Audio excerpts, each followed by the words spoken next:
So Jordan Peterson, the renowned psychologist, author and thinker, has penned a piece in the UK's Standard, sending a message to the Jewish community, telling them to beware of their liberal values and people that they might consider to be friends because of those who may turn on them, and also tells the Jewish people to really tap into their spiritual identity and purpose. It's a remarkable piece coming from someone who is not Jewish, who is not a practicing Jew. It's just a really poignant piece that I felt compelled to read to you. So I'm going to read it to you, and you can let me know what you think. He said, "I've been watching the rising tide of anti-Semitism for about 5 years. It first appeared online, manifesting itself in the form of ethno-nationalist trolling that allowed those who claim to love their country to find a target for their resentment and rage in the name of patriotism. Then it crept into the so-called real world, although the virtual world is plenty real, folks, in the form of the hypocritical leftist virtue that poses a foundational threat to all that is good, true, meritorious, and beautiful. I've been in a unique position to observe all of this, for someone outside the Jewish community, because of my practical and entrepreneurial alliance with the Daily Wire, the conservative news and entertainment American communication network. The Daily Wire was co-founded by one Ben Shapiro, perhaps the world's best-known Orthodox Jew, and a good friend of mine.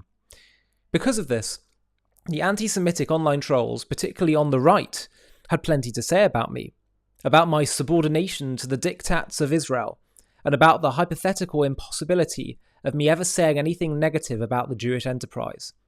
In short, about my capture by the forces of international Jewry. This was of course accompanied with the meme images of the positively hook-nosed, shared by the scum-rat cowards, always anonymous, often equipped with genuinely satanic nom de plume and monikers, always derisive, psychopathic to the core, hiding their alliance with evil behind the secrecy that enables the worst of them to spring forth and pollute the landscape of public discourse to the detriment of all. This attack has become so much worse in the aftermath of October 7th. Particularly when I call them out, as I have been doing on X, where the outright Nazis have been flourishing to an alarmingly increasing degree over the past few months. I've spent much of my life studying the evils of anti-Semitism, obsessed as I have been by the events that unfolded in Germany in the decades prior to the Second World War, where the proclivity of the majority to turn against the eternally successful minority realised itself with a dreadful efficiency and industry that only the most advanced European state could manage. I learned plenty from such study, which was simultaneously exposure to the worst excesses of the worst part of the human psyche, mine included. What did I come to understand and realise over those many years? First and foremost, that there is plenty of the resentful and murderous spirit of Cain in each of us, friends, you included. And if you are one of those butter wouldn't melt in my mouth moral paragons who happen not to think so, then it is even more likely to be true of you. What else did I conclude? That the Jews are the eternal canary in the coal mine, and that their persecution signals the downfall of a society. Why? First, the Jews are different, and identifiably so. Second, and worse, they are successful, and differentially so. Let us examine those conclusions one at a time. But before doing so, also consider this. Any society that turns against the successful is, by definition, doomed. Those who bite the hands that feed them soon starve. In historically Christian societies, the Jews are not our precious individual selves, and they're not family or kin. What role does that leave for them? Many attempted to assimilate in the West, historically as there are now. They attempted to circumvent their identifiable differences in France, Austria and Germany, among other places, prior to the Second World War. Others maintained their separate identity, most markedly in the case of the Orthodox. Both strategies had their insufficiencies in the medium to long term. When the tide of anti-Semitism rose once again in France in the late 1800s, in the form of the notorious Dreyfus affair, even assimilated Jews began to get nervous and to prepare. Hence the dawn of the so-called Zionism, the request for the Jewish state that eventually became modern Israel. The same blood-red tide of emergent anti-Semitism made itself known in Austria, somewhat later, in the political movements that served in part as the precursor to the National Socialist horror of Germany. Meanwhile, pogroms raged in Eastern Europe and Russia. The Jews were well integrated into German society, often for many generations. But that fact failed to protect them when the jackbooted thugs began to patrol the streets, as they are beginning to do again now. This brings us to the core of the matter: success. The Jews are, by any standard, successful, and worse, disproportionately so. They serve, in fact, as the very archetype of the successful. This makes them a dual archetype, actually, first of the successful and second of the minority. This is most famously illustrated in the case of Nobel Prizes. In the 20th century, Jews garnered about 25% of those awards, a figure that rose to over 30% in the new millennium. This record of accomplishment exists despite the fact that they comprise a mere 0.2% of the world's population. Such success is starkly evident elsewhere, albeit in more mundane but still exceptional forms. 60% of Jews are college graduates, for example, compared to 22% of other Americans. Jews earn 2.5 times what is typical for Protestant and Catholics, and have family net worth that reflects such disproportion in income. What should the poor non-Jews make of such a record? Let us begin with the most relevant blunt fact. The most powerful predictor of achievement and accomplishment in complex occupations far and away is general cognitive ability. It accounts conservatively for something approximating 1/3 of the variance in such success. The second most powerful predictor, the personality trait conscientiousness, only manages to account for a comparatively weak 5% of such variance. Jews do not appear to differ from other ethnic or racial groups in conscientiousness, insofar as that can be measured. But the Ashkenazis have much higher average intelligence, almost a standard deviation, or 15 points, which is roughly the difference historically between the average high school graduate and the average recipient of a bachelor's degree. That difference alone is enough to account for the differential success of Jews, given the indisputable strength of general cognitive ability as a predictor of life success, which is the single best documented finding in all of social science. I'd also add, by the way, just to pause for a second, that yes, Jews are disproportionately Nobel Prize winners and thinkers and all the rest of it. But bear in mind that it's just that there may be generally a higher cognitive ability for whatever reason. But that still doesn't mean that there's average is average. That there's plenty, the average Jew is maybe very similar to average non-Jew. It just means that when you get to the peripheries, there's more, you find Jews higher, because if you've got one community sort of over there and the other sort of over there, then there'll be plenty who are just in the average in terms of how they think. But when you get to the higher end, it becomes more pronounced. Going back to Jordan's article, he says other reasons have been evinced, including the value placed by Jews on education and attainment. The fact that their peers, other Jews, are also likely to be productive and influential, and their proclivity as outsiders for innovation. But these additional factors are unnecessary, unless it can be demonstrated beyond doubt that they add explanatory power, beyond the brute fact of increased average intelligence. How should the non-Jew respond, most productively, to such a difference? Consider an additional and most practical fact. A society that is concerned with productivity and innovation does well to differentially devote resources to the minority who is most likely to be productive and innovate. This will mean that such a minority will garner a disproportionate amount of the available wealth, opportunity, and attention. But it means even more fundamentally that everyone else will benefit, and immensely, from the endeavours of the productive minority. It seems an iron rule that some must be more successful, and even dramatically so, for everyone not to be permanently mired in poverty and strife. In consequence, the proper attitude towards those who are successful because of their ability is gratitude, difficult as that might be to make manifest.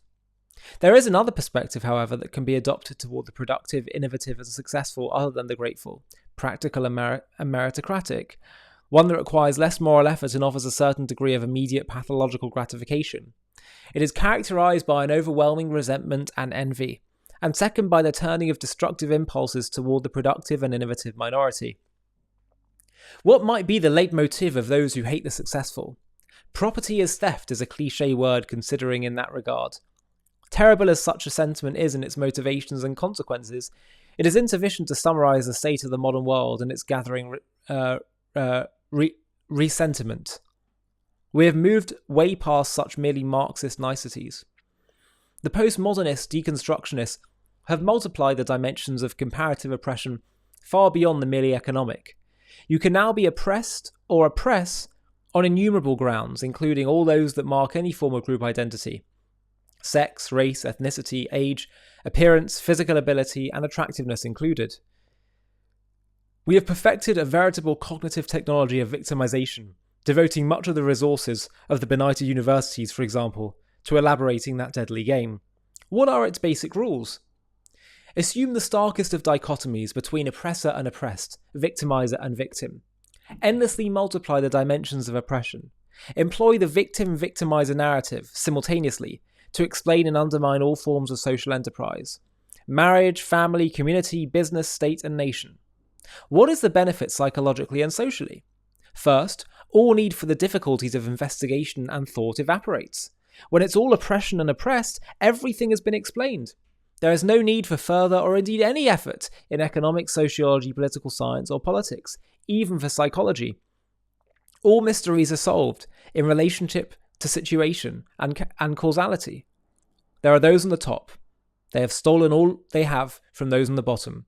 The pathway forward, furthermore, has become clear. Revenge. It is no small matter to be provided with an explanation of infinite range, conveniently applicable when any complex mystery beckons. Why is there any misery at all? Because the successful have stolen the birthright. That is all plenty dark, plenty appalling, but is by no means all the darkness there is. Once the victimizer-victim narrative is in place, the moralizing can begin. That is the next benefit or payoff of the aforementioned game. When you accept the story of victimization, you not only understand everything, you have oh so easily and magically become a good person. Who could resist such an offer? Not the youth of our day, offered that dual blandishment by the modern Pharisees, scribes, and lawyers of the progressive mob. Worse at least for the Jews, but then for everyone else, the successful first among them.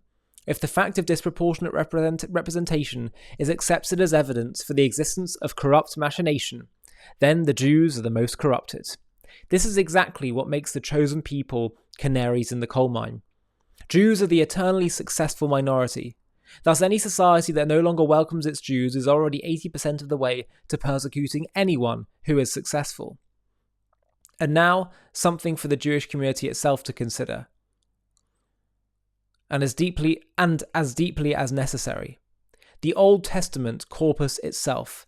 The Jews inhabiting any given land all too often come to be regarded as an existential threat by their hosts. The eternal reason, as we have seen, their disproportionate success and the resentment thereby elicited. The Israelites who are Joseph's progeny in Egypt, for example, are eventually enslaved by the same people their efforts and ability saved from famine, and it is in consequence of the propagation of such successful effort. What is happening now has happened forever. And what else? The slavish Israelites who Moses attempts to free, descendants of Joseph all, then place themselves in some real peril, with pharaonic Egypt itself, enduring the long post-tyranny desert exile, because they will not notice or shake their identification with the tyrants that persecute them. The same is true now. Tragically, the Jewish community in the US and elsewhere has identified, in the main, with the purveyors of the oppressor-oppressed narrative. According to Pew Research Center, among others, 7 in 10 Jewish adults identify with or lean toward the Democratic Party, the very increasingly progressive proponents of the story of prosecution and victimization that explains everything and confers undeserved moral benefit upon its tellers. This pattern of identification was also evident in the UK and Europe until recent years, when the very anti-Semitism on the left that is beginning to make itself known in the United States emerged in the older societies of the West. There is not only a tilt toward Cain, so to speak, given Cain's self-identification as victim and consequent transformation into the adversary of the good, but a marked deviation from Jewish tradition in its deepest sense, as indicated in the Old Testament canon. One of the most remarkable elements of that truly remarkable collection of texts is the insistence by the Israelite prophets that any problems visited by God upon his chosen people is a consequence of the errors of the latter, and not the moral impropriety of the former. This means that there is no excuse for playing the victimizer-victim game, even in the aftermath of some terrible historical tragedy, even in the wake of the Holocaust itself. Why is that relevant? Because the leftists now predicate their political and ideological conceptualizations on precisely that Cain-like doctrine, proclaiming explicitly and implicitly that all those who by group are statistically overrepresented in the upper echelons of success are by definition thieves and tyrants. And who is mostly so overrepresented? Precisely the Jews, as it has forever been. And unfortunately, it cannot be had both ways. It is impossible to simultaneously be the successful and make a case for the identity of success and corruption. And so here we are, the once great institutions of higher learning, for example, within which a comparative plethora of hyper-successful Jews once found a welcoming home, have become the very place where Jews now must continually watch their backs. I've encountered no shortage of right-wing troll anti-Semites. They are as close to demonic as anything I've ever encountered. They sicken me, but they are for now a mere disparate and pathetic rabble, in contrast to the monolith of the oppression purveyors of the left. You believed, my Jewish friends, that the leftists hypothetically fulminating against the exploiters of the poor were your allies, forgetting that your disproportionate and well-earned success could so easily make you target number one. Just as it has an indefinite number of times in the past, and just exactly as you see it happening now. The whole bloody story of victim-victimizer must first be seen for what it is, the moralizing machination of the envious and resentful, and then eschewed and abandoned, most particularly by the Jewish liberals who have by far the most to lose by its embrace. All the diversity, equity and inclusivity that is the modern equivalent of praying in public, all the faux compassion which is the disguise of the modern wolves in sheep's clothing, all the idiot leftover Marxism which has metastasized into the cancer of modern intersectionality and resentful destructive postmodernism, all the insistence that success is exploitation, virtue is mere sympathy for the marginalized, bitter demands for reparations and self-pity and accusation.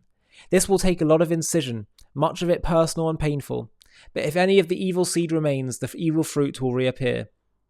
That is why, by the way, you eat unleavened bread during Passover. Wake up, my liberal Jewish friends. You simply cannot have your cake and eat it too. Those you thought were your allies are the very vultures waiting hungrily for your carcasses to appear dead in the street, and we are perilously close to that, as I'm sure you've become aware. If your community insists upon allying itself with the ideology that tears down success itself, that casts that success as exploitation, oppression, and victimization, you will definitely be the first heads on the chopping block, as you have been forever in the past and are once again becoming now.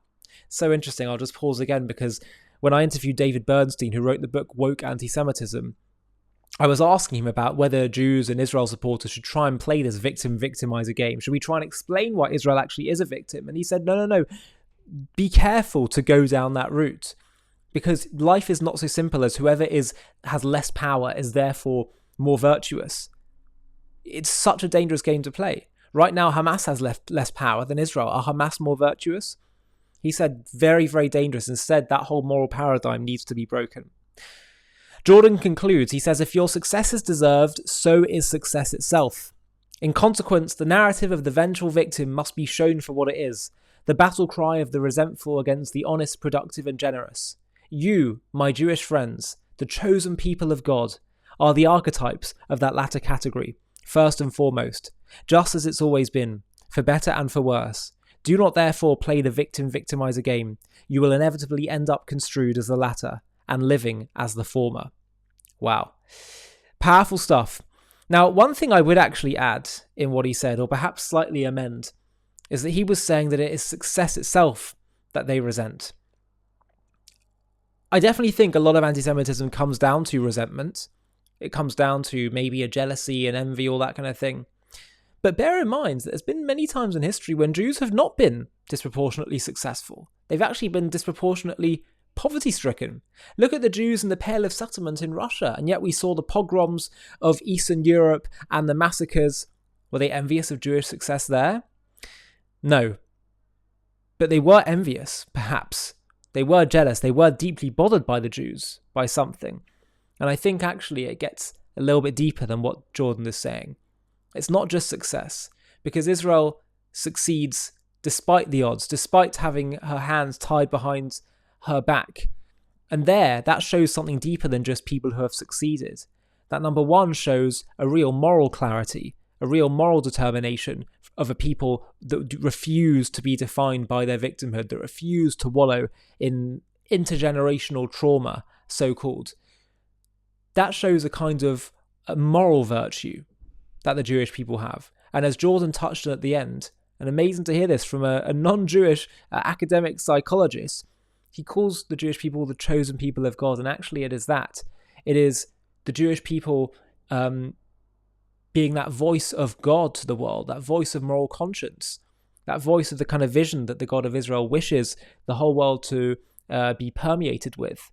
And the fact that the Jewish people have managed to maintain that affinity to that message, to that moral calling.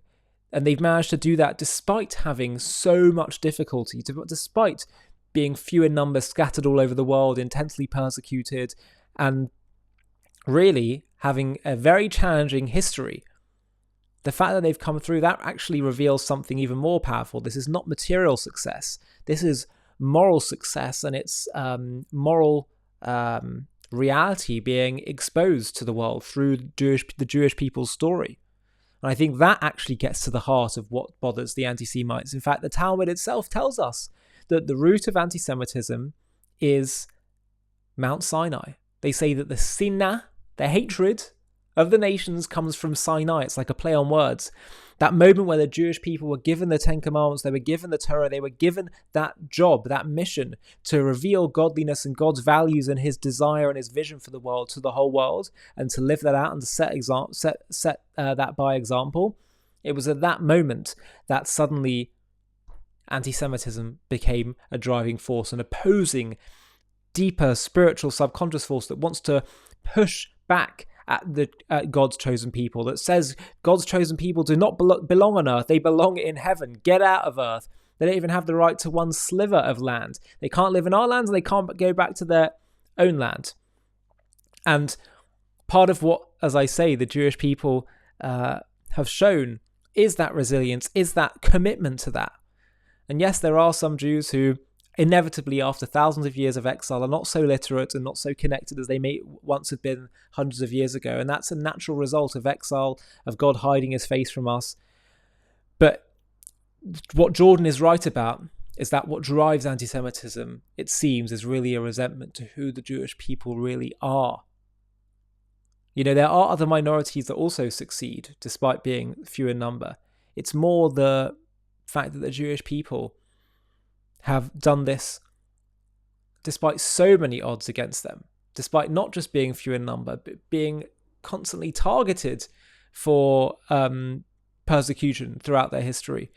And therefore, it is more the fact that their story reveals a godliness, and therefore also reveals a kind of moral responsibility that all of us has, and wakes us up to all of that.